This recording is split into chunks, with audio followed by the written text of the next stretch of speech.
Olá, pessoal, tudo bem?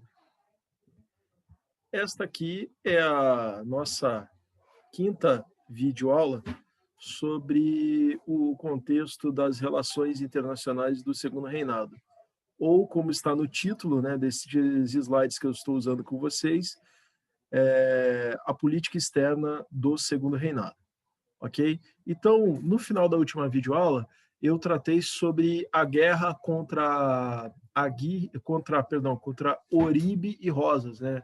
Foram duas guerras travadas, uma contra o presidente do Uruguai, certo? O Manuel Oribe, em 1851, e a outra, a guerra contra Rosas, em 1852, certo? E aí eu mostrei para vocês que ela se tratou, na verdade,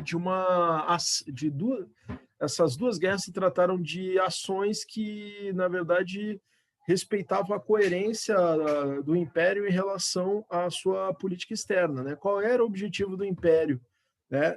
Era evitar uma Argentina grande, certo? Evitar um país hostil contra o Brasil e garantir a livre navegação dos rios da bacia do Rio do Prata, certo? Então, esses eram os três objetivos. Então, o Império agiu de maneira coerente com esses objetivos ao invadir o Uruguai, destituir um governo que era hostil ao governo brasileiro, que era o governo exercido pelo Manuel Oribe, que era do Partido Blanco, e trocou pelo Fructuoso Rivera, que era do Partido Colorado, um partido amigável ao Brasil, e vai lá, invade a Argentina, destitui o Juan Manuel Rosas, que era um político hostil ao Brasil, e coloca no governo da Argentina um político que era favorável ao Brasil, que era o Justo José Urquiza, ok?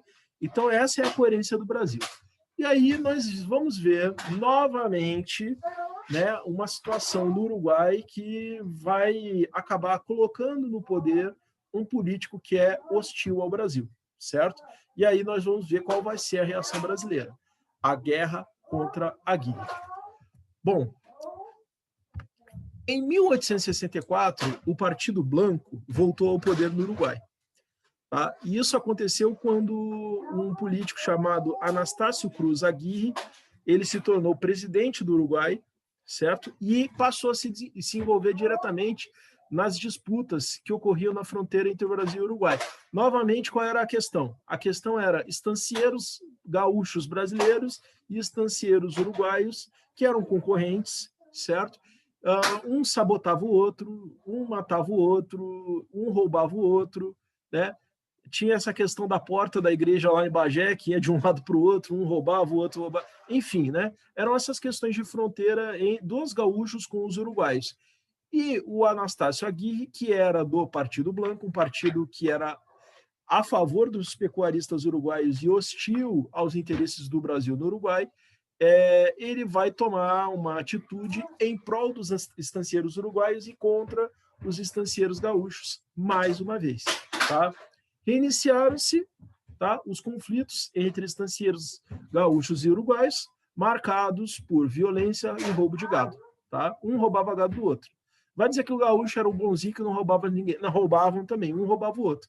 Okay? Era um conflito.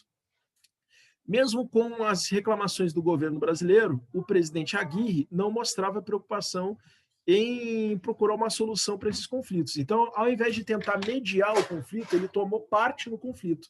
E, ao tomar parte do conflito, obrigou o governo brasileiro também a tomar parte do conflito. Então, se o governo uruguaio vai ficar ao lado dos estancieiros uruguaios, o governo brasileiro vai ficar ao lado dos estancieiros gaúchos, certo? Que eram, afinal de contas, brasileiros. Tá? A guerra teve início quando, novamente, estancieiros gaúchos organizam uma milícia, né, e invadem o Uruguai novamente, certo? Em razão das pressões sofridas dos gaúchos, políticos gaúchos, aí o Império novamente vai organizar a marinha, vai organizar o exército e eles vão partir para cima do Uruguai. Qual era o objetivo? Trocar o governo. Invadem o Uruguai. E dessa vez, o governo brasileiro teve o apoio do governo argentino para invadir o Uruguai e trocar o governo, porque esse mesmo governo também era contra a Argentina, né? Então, o Império invade rapidamente, questão de meses, o Império invade o Uruguai e troca o governo. Pronto, resolvido. Tá? Então, a guerra contra a Aguirre foi uma intervenção rápida e bem sucedida das Forças Armadas Brasileiras. Basicamente, Exército e Marinha. A Marinha, como sempre, ela bloqueia o porto de Montevideo, enquanto que o Exército está invadindo o território uruguaio. Tá? Eles chegam, cercam Montevideo, conquistam Montevideo e destituem um presidente. Simples. Tá? Destituem lá o Aguirre. Okay? Vitorioso, o governo brasileiro instaurou no governo uruguaio o caudilho Venâncio Flores. Então, colocou um Colorado, que era o partido dos comerciantes de Montevideo, que era favorável ao Brasil, que era simpático ao Brasil. Pronto. Tá? Pronto, só que não. Tá? Por quê? Porque o Aguirre tinha um aliado novo. Não era o governo da Argentina, mas era o governo do Paraguai. O governo do Paraguai, lembra que eu falei para vocês em aulas anteriores? O governo paraguaio estava rompendo com o isolamento no qual se mantinha há décadas. Tá? Por quê? Porque o Paraguai estava sob nova direção. Qual era a nova direção do Paraguai?